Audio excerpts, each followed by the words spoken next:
people lived near the Beartooth Mountains for thousands of years. It wasn't until Captain William Clark, the famous Lewis and Clark expedition, floated down the Yellowstone River on his return trip back from the Pacific that we got our first documented description of the Beartooths. The fur trappers that inundated the West shortly after the Lewis and Clark expedition undoubtedly ventured into the Beartooths, but little is known about their journeys. Interestingly, most trappers were illiterate, so they couldn't actually journal about their adventures. Clark never actually wandered into the Beartooths, and it wouldn't be until 1872 that we got our first reported foray into the mountain range. General Philip Sheridan, a decorated Union general in the Civil War and a huge proponent of the designation of Yellowstone National Park, was out touring the Yellowstone area with a team of explorers and was on the lookout for a shortcut back to Billings. Somewhere along that journey, they met an old hunter named Shuki Greer, who claimed to have spent years exploring the Beartooths.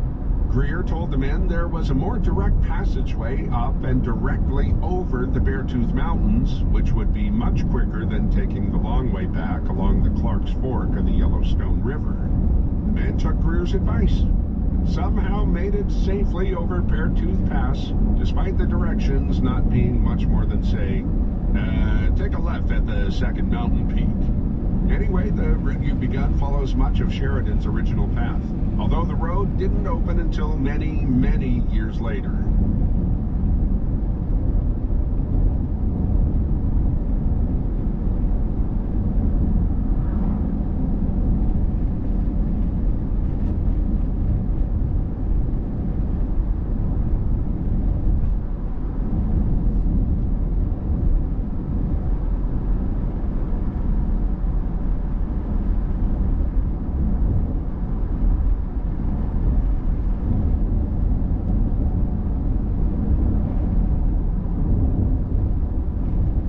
Beartooth Lake is also a popular starting point for hikers and backpackers looking for a longer foray into the surrounding wilderness. If you do decide to stop, it's pretty hard to miss the large butte dominating the view across the lake. It's called, very originally, Beartooth Butte, and it's unlike any of the other geological formations in the area. It consists mostly of sedimentary rock, and it's one of the few remnants from when the region was covered by a vast sea. Glaciers whittled down pretty much all of the sedimentary rock from the top of Beartooth Plateau, but for some reason left some sedimentary rocks at Beartooth Butte to remind us. The butte is loaded with fish fossils and some of the oldest plant remnants found in North.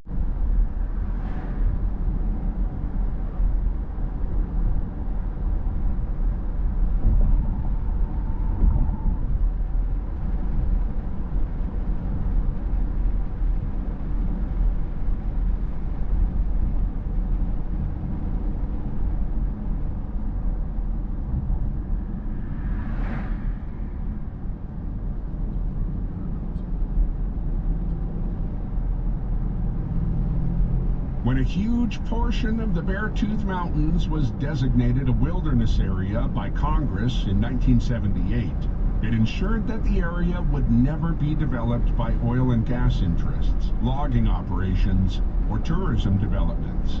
Official wilderness areas have the highest form of protection of any federal wildlands. This means that the Absaroka-Beartooth Wilderness is some of the wildest lands in both the Beartooth and Absaroka mountain ranges. Unlike the Beartooths, which are primarily granite, the Absaroka Range is volcanic in origin. The range gets its name from the Crow people. Absaroka is the name they call themselves in their native language, and it means children of the large-beaked bird. Early European explorers interpreted that to mean crow, so that's what they called the people native to this region, and it stuck. There's much debate about how to correctly pronounce the word. The proper way is most likely Absaroka, but many locals call the range the Absarokas, and newcomers often refer to the mountains as the Absaroka. However you pronounce it, people will probably know what you're referring to, but might offer up an alternative pronunciation depending on where they're coming from. And again, it doesn't really matter what you call them. Your eye will certainly be drawn to them in the distance. They're an incredibly rugged and beautiful collection of jagged volcanic peaks, carved into interesting shapes and spires by glaciers.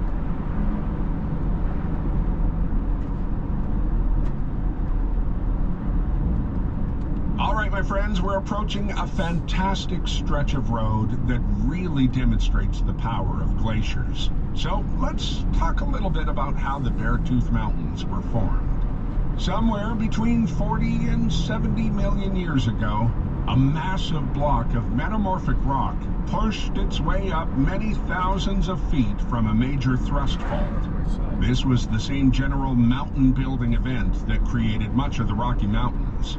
Well, as the mountains were being uplifted, sedimentary rocks such as sandstone and shale from the top of the plateau were eroded, and that sediment was deposited into lower drainage basins. Prior to this uplift event, much of the Rocky Mountains were underwater, and as the inland sea retreated, the basins still held water.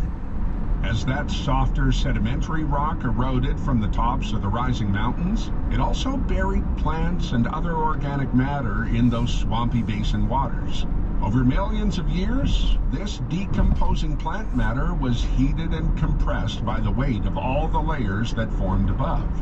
That, of course, created the rich coal beds that lured the first wave of European settlers into the area in the first place.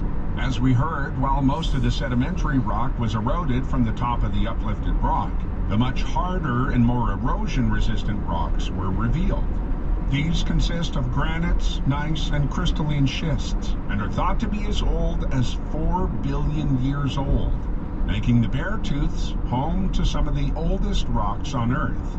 It's the glaciers who are the artists in this story.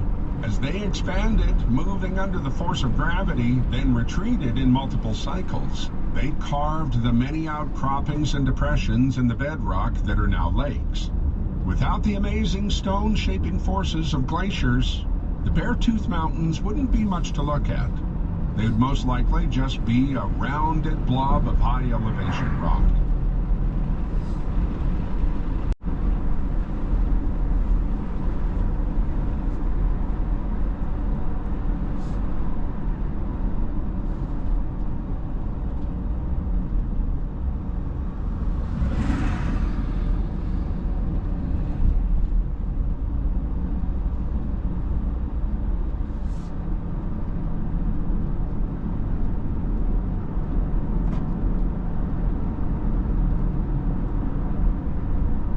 At the peak of the Ice Age, glaciers covered almost everything you can see from here. Pilot Peak, that very striking pointy peak you hopefully got a good look at, is actually a glacial horn. When 3 or more glaciers erode from each other, they leave a very dramatic pyramidal peak at its junction.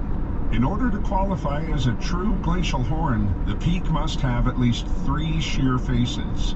The Matterhorn in the Swiss Alps is probably the most famous example of a glacial horn, and the Grand Teton and Canada's Mount Assiniboine are other similarly carved peaks. By some estimates, a couple of hundred small glaciers and perennial snowfields still exist in the Beartooths, although they are rapidly melting too. One of the most notable and well-studied is the Grasshopper Glacier, and it has quite a fascinating story. The glacier sits at just over 11,000 feet and clings to the northern side of Iceberg Peak in the heart of the Beartooths. What's most unusual is that the Grasshopper Glacier contains millions of grasshoppers entombed in its ice, and many of the species are now extinct. Scientists believe that since grasshoppers tend to travel in large swarms, they just so happen to be migrating over this area when a severe storm hit, and thus trapped them in ice for all time. Some of the grasshopper remains found in the glacier are the Rocky Mountain locust. a now extinct species of grasshopper that was notorious for causing damage to crops in Kansas, Nebraska, Colorado, and other states throughout the 1800s. Swarms of locusts were so thick at times in the West, they were known to cause trains to come to a screaming halt. Massive swarm eradication efforts, as well as the destruction of their habitat by farming and ranching, eventually led to their demise. The last recorded sighting of the Rocky Mountain locust was in Canada in 1902. Only the most determined hikers ever get to Grasshopper Glacier, and typically only from late July through early September.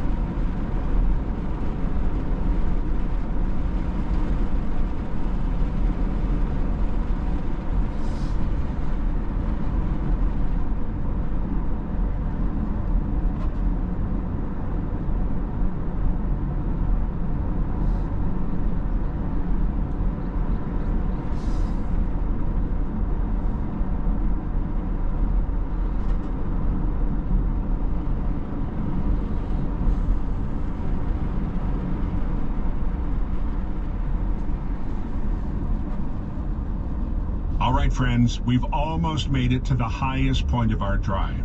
In just a moment, we'll reach an elevation of 10,947 feet, the highest elevation we'll reach on the Beartooth Highway.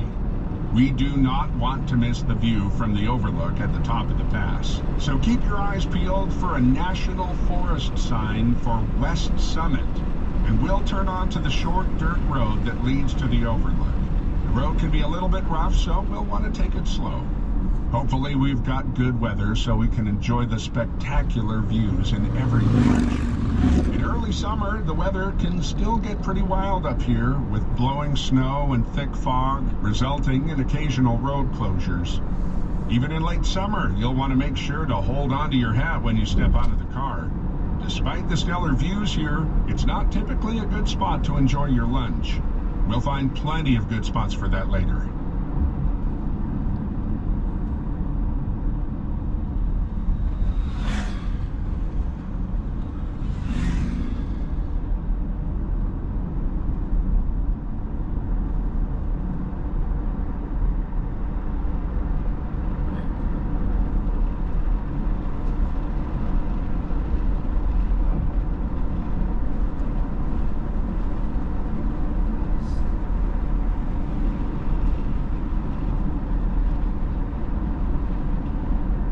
We're coming up on a view of the Beartooth Highway's namesake rock, the Bear's Tooth. This narrow, pyramid-shaped rock was called Na Pietse by the Crow people, meaning literally the Bear's Tooth. And it had such a huge impact on early map makers that they decided to name the entire mountain range in honor of this interestingly carved rock. For the highway's signature view, you might expect a little more fanfare, big signs, but the pullout is rather small and it can be easy to miss. You should see the pullout sign soon on the left side of the road. Local climbers view climbing the Beartooth as a rite of passage of sorts. The tooth tops out at 11,915 feet and requires a good bit of technical climbing skills to make it to the top. Most climbers take about 3 days to make it to the top of Bear's Tooth. A day to hike in close to the spire, a day to climb it, and then another day to hike out. A few crazy, hardy folks have even completed the climb in winter.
crazy. Pretty awesome.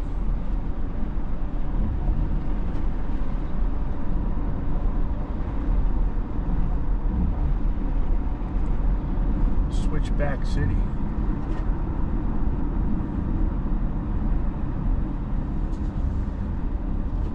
Just ahead is a large parking area for the Gardner Lake Trail. It is a great spot to stretch your legs if you're in the mood for a little bit of a hike. It's only 3/4 of a mile down to Gardner Lake, a gorgeous blue-green lake situated at the bottom of a bowl. Do keep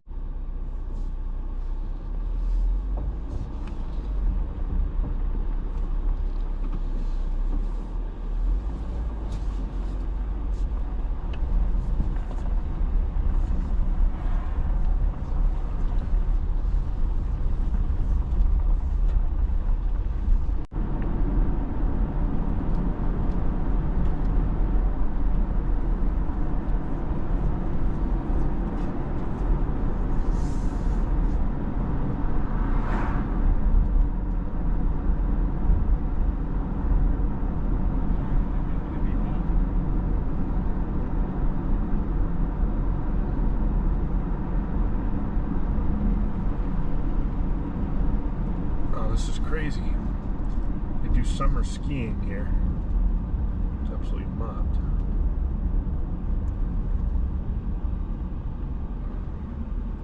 Not sure what this guy's doing.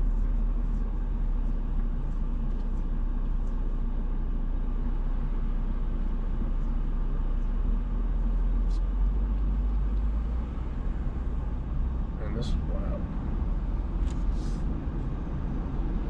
Actually have a lift, and it's only open in the summer, and it's for hardcore skiing, experts only. Crazy.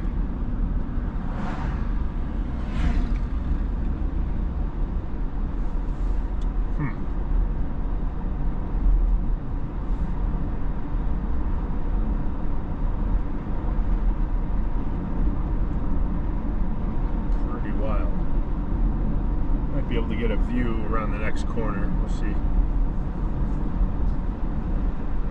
was hoping to get a parking spot there, but it was absolutely mobbed, so forget it.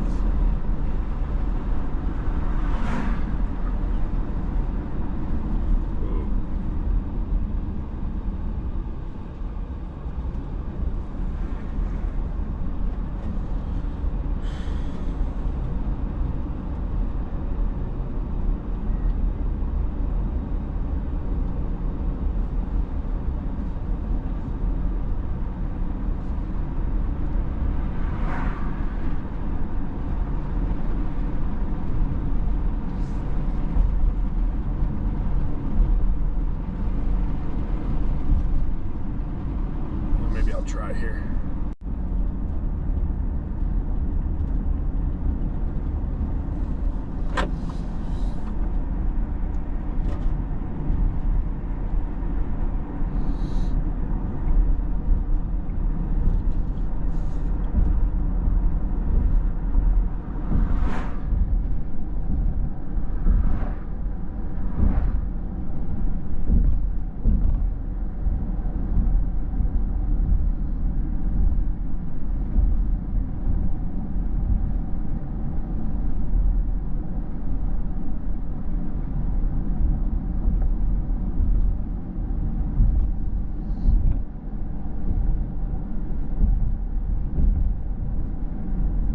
Not too long from now, we'll be crossing the Montana-Wyoming border. You should find a nice sign welcoming you. Well, that is, if it hasn't blown down recently. With all the snow and elements up here, it's sometimes hard to maintain adequate signage. This is also the boundary line for the Shoshone and Custer National Forests. The fact that the Beartooth Highway crosses so many boundaries has become a bit of a sore spot for the road. It's been nicknamed the Orphaned Highway, since no one entity maintains ownership of the entire 68-mile route. When it comes to repairs, there's often a lot of finger pointing as to who should pick up the often astronomically high tab. At the time the highway was built, the fine print in the finance documents limited the funding to 60 miles of road. To cover the remaining 8 miles of road, the road builders got creative and pieced together funding from the National Forest Highway budget and other federal aid programs. So, although the actual building of the road progressed rather smoothly, the issue of who's responsible for maintaining it, that's a whole different story. The powers that be wanted the state of Montana to assume full responsibility of the road since it connects 2 Montana towns, Cook City and Red Lodge. And they were the ones that wanted it in the first place. But Montana thought it should be the federal government's responsibility since it was an approach road to a national park. Wyoming pretty much stayed out of it, even though 36 miles of the road travels through its state. But the highway didn't connect to any other Wyoming state highways or towns for that matter, so they thought, why should we be responsible for any of this?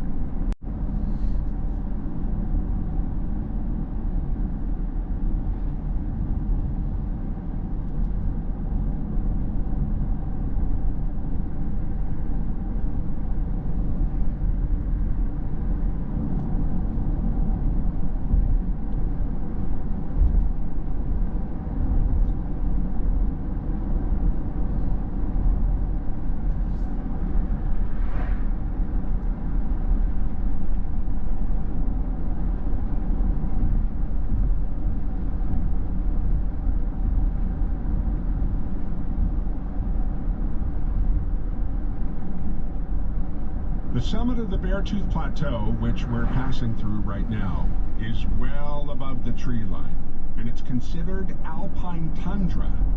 If you're lucky to be here in late July or early August, you may see the tundra blanketed with tiny wildflowers. Frequent, powerful winds and cold temperatures make it extremely difficult for plants to grow here. The wind and short growing season keep the plants small, and they're typically limited to small shrubs, grasses, and mosses. Many of the plants that grow here are also found in the Arctic tundra, since they share a similar environment. Tundra environments are pretty rare in the U.S. outside of Alaska, and this is one of the few places you can drive right up to it. If you've ever driven Trail Ridge Road in Rocky Mountain National Park, this stretch of the Beartooth Highway may remind you of that. The tundra in Rocky Mountain National Park starts between 11,000 and 11,500 feet. But in the Beartooths, the tundra starts a little lower at 10,000 feet. If you decide to head out for a hike across the tundra and see those beautiful little wildflowers, which I strongly recommend, when else would you be able to get out and hike across the tundra? You definitely need to be careful where you step. Tundra plants are extremely fragile and easily destroyed by repeated footsteps. So if you do venture out, please make sure you stay on the trails, okay?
Friends, we're about to get to the real exciting part of our journey.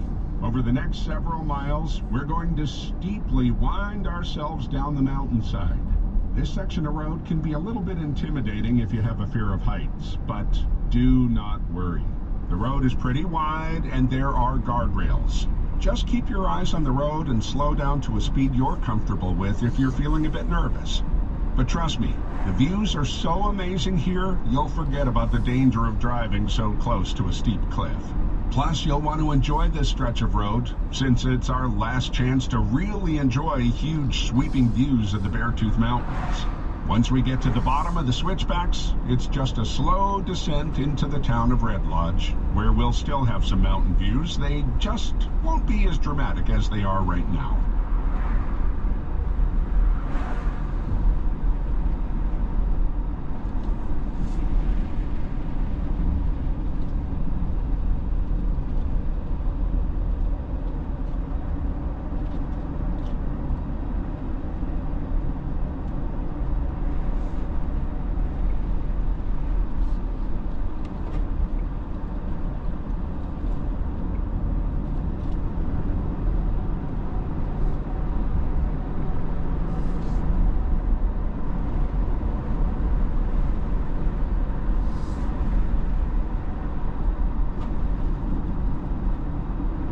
Coming up about a minute ahead is the Vista Point observation site, and we are definitely going to want to pull in here. We'll see a rather large parking lot on the north side of the road and a blue sign for a scenic turnout. From the parking area, there's a short trail to a platform with some amazing views overlooking Rock Creek Valley, a huge U-shaped canyon carved by a half-mile thick glacier. Some of you may be thankful to know there's also restrooms here and a few interpretive signs that point out some interesting geological facts. Unless the weather is completely socked in, this is a stop not to be missed.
Things moved quickly once President Hoover signed the Park Approaches Act in early 1931. Funding would be available to begin the project that summer, so the Bureau of Public Roads got busy resurveying the road and making plans. The road would be 14 feet wide with a crushed gravel surface. Guardrails would be made out of rustic wood, and bridges would feature decorative stone veneers. Sort of fancy for a road, but that was the standard for the National Park Service. The road had to provide fantastic views, but also not itself look like some ugly scar on the landscape. The Bureau divided the 68-mile road project into 4 segments, very cleverly named A, B, C, and D. While they put out a call for contracts beginning with the more difficult sections, A being the climb up Rock Creek from Red Lodge, and B traversing the Beartooth Plateau. Contractors were required to hire locals, which was pretty easy given the high rate of unemployment at the time. Numerous crews were needed. Blasting crews led the way, and then power shovels excavated the mountainside to make room for the road. Bulldozers, graders, and a team of men with shovels followed to smooth out the road in preparation for laying of the gravel. Sadly, one man was killed when some dynamite prematurely exploded near Gardner Lake. A few other accidents occurred, but were mostly limited to dump trucks getting too close to the cliffside of the road and tumbling down the mountainside. In all cases, the passengers were able to jump out to safety, thankfully. Pretty hairy stuff though, right? The weather was also an issue, and most construction shut down during the winter months. Amazingly, the Beartooth Highway was completed in 5 years and at well under budget. The road officially opened in June of 1936, but motorists had actually been driving the road for years by that time. During its construction, road workers allowed motorists on the unfinished road, with the warning that they'd be traveling at their own risk and may have to wait for blasting and construction crews to clear the road. It would have been a more adventurous drive before they put in those guardrails, don't you think?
The state of Montana really likes to get the Beartooth Highway open by Memorial Day weekend each year, since it's so important to the local economies of the surrounding communities. But getting it open some years is a huge feat. Crews typically start clearing the snow in early May, and snowdrifts can sometimes get over 20 feet deep up in the higher elevations. If you're interested in seeing what this looks like, the Montana Department of Transportation posts all sorts of videos each year of the snowplow crew's progress. So make sure you make a note to Google it when you get home. And snow isn't the only problem. In May of 2005, a series of massive mudslides seriously damaged over a dozen sections of road, including parts of the road we're driving through right now. You can see road nets along the uphill portions of the road where slides are prone to happen. In 2005, early spring rains on top of an already deep snowpack resulted in huge volumes of runoff. That overwhelmed the road's drainage systems. Massive amounts of water and debris were funneled down the mountain's natural drainage systems, which caused major damage to the highway in 13 spots. The Beartooth Highway had to be closed for the entire season for repairs. The road cost about $20 million to fix, which was quite a hefty price to pay considering the original highway was constructed for only $3 million. That closure hurt the communities of Red Lodge, Cody, and Cook City that summer, since they rely heavily on visitors that come to drive this scenic road.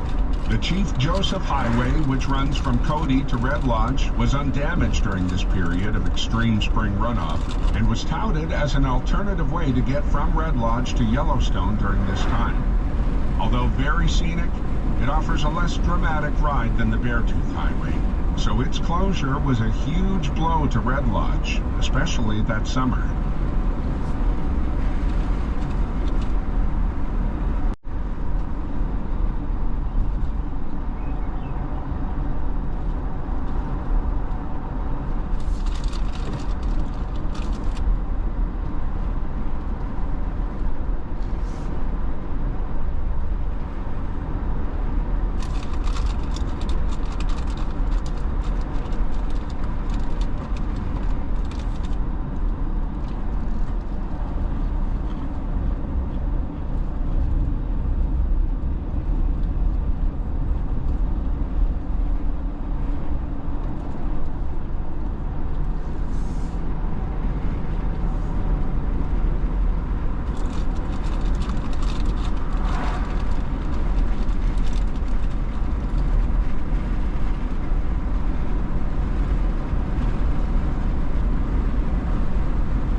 downhill to Red Lodge, and sadly, our best views are behind us. What are we? Turns out, not any road with pretty views can call itself a National Scenic Byway. A road must be formally nominated, and it must meet certain criteria for being of intrinsic, scenic, natural, or historic quality. The Beartooth Highway is not just a certifiable National Scenic Byway, but it's a designated All-American Road, which is the most scenic rating a scenic byway can receive. Only a handful of America's National Scenic Byways are designated All-American Roads, and the Beartooth Highway shares this highest designation along with others like Alaska's Seward Highway, Oregon's Pacific Coast Scenic Byway, North Carolina's Blue Ridge Parkway, and, quite interestingly, the Las Vegas Strip. These routes are considered destinations in and of themselves and have unique features. When Clark, Sheridan, and other early European explorers traveled in and around the Beartooth Mountains, the area wasn't exactly uninhabited like some histories want to make us believe. In the 18th century, Red Lodge and much of the Yellowstone River Valley, which extends through present-day Wyoming, Montana, and North Dakota, was inhabited by the Crow people. Historically, the Crow people allied themselves with the U.S. government against the neighboring Sioux and Cheyenne tribes, serving as guides for early explorers and scouts for the military. Thanks in part to the Crow people's cooperation, the U.S. government signed a treaty with the Crow Nation in 1851, granting 38 million acres of the area that now contains Red Lodge, Montana, and the Beartooth Highway as the tribe's territory. But not too long after, gold was discovered in southwestern Montana. And as you may guess, the Crows' immense territory would not remain solely theirs for too much longer. Constant pressure put on by miners and cattlemen eventually resulted in the Crows' land being drastically reduced to about 8 million acres in 1868. The U.S. government once again reduced the Crow people's land in 1892, opening the floodgates to settlement in the area around the Beartooth Mountains. Today, the Crow Reservation encompasses around 2.2 million acres in south-central Montana, just south of Billings, a minuscule amount compared to their original 38 million acres. Despite their forced removal from the area, the Crow people maintain a deep connection with the Beartooth